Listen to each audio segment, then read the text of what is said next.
Hello! Aujourd'hui, nous allons parler du prétérit. Le prétérit est le temps du passé en anglais. Il n'y a pas de correspondance exacte avec les temps du français. Il peut traduire le passé simple comme l'imparfait ou le passé composé, mais il ne faut pas chercher de correspondance d'ailleurs.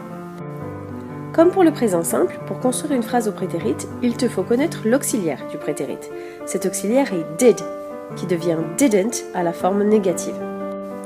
Pour conjuguer un verbe au prétérit, il suffit de lui rajouter la terminaison ed.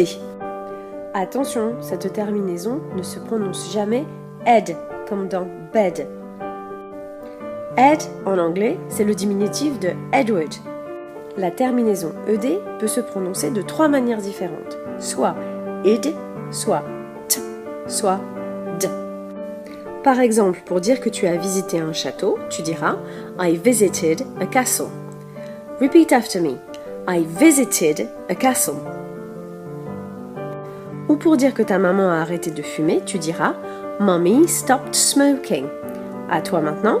Mommy stopped smoking.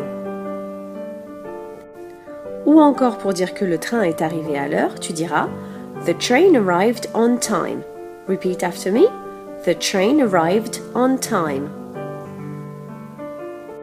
Et l'auxiliaire did alors, à quoi sert-il?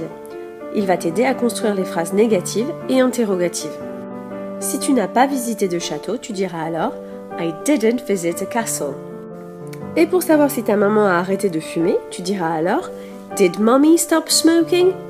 Tu remarques alors que la terminaison ed à la fin de stop a disparu, car c'est did qui l'a prise. Ça te rappelle quelque chose?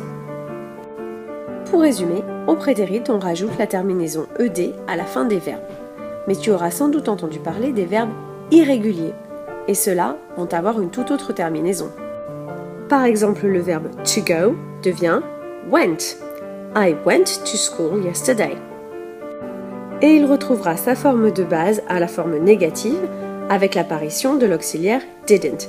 I didn't go to school yesterday. Repeat. I didn't go to school yesterday. Mais alors, comment savoir si un verbe est régulier ou irrégulier? Eh bien là, c'est à toi de les apprendre par cœur. Good luck! Voilà, ce sera tout pour aujourd'hui. À très bientôt. See you soon!